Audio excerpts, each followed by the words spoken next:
ជ្រូកសណ្ដែកសំឡកណ្ដៀងខ្ញុំនឹកស្វាយរៀងធ្លាប់ជុំពុកម៉ែចូលឆ្នាំបុណ្យភ្ជុំប្រពៃនៃខ្មែរធ្វើបុណ្យជុំស្នេហ៍វត្តម្រាមដងថ្មីប្រាសាទជាហៅប្រាសាទបាស័កគេអាឆារយៈស្វាយរៀងទឹកដីនឹកផ្សារវាលយន្តចាញ់មុនស្នេហ៍ស្រីសន្យាចូលស្ដី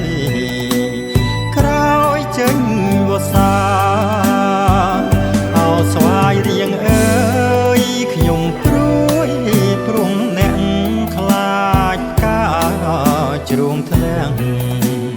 មុនបាច់ផ្កាស្លាព្រះអង្គស្វាយជ្រុំរិទ្ធទីចេស្តាខាត់ចិត្តជីវាក្រែងមានថ្មី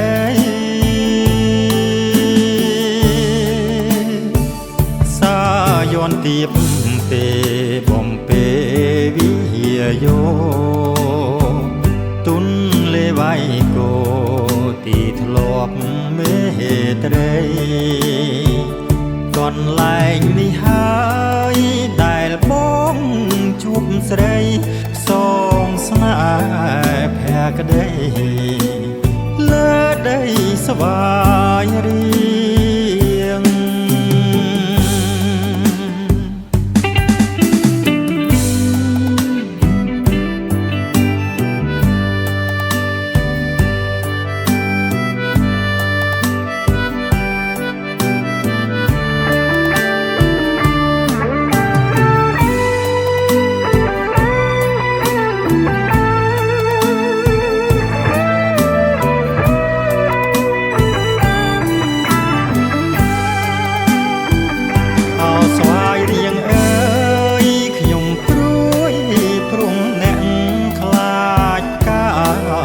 ជ្រុងធ្លាំង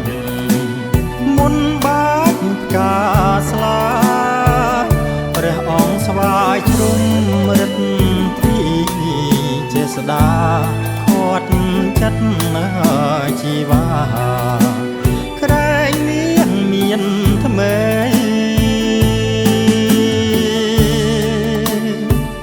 សាយន្តទៀបទេបំពេវិយោទុនលេវៃគោទីធ្លាប់មេត្រី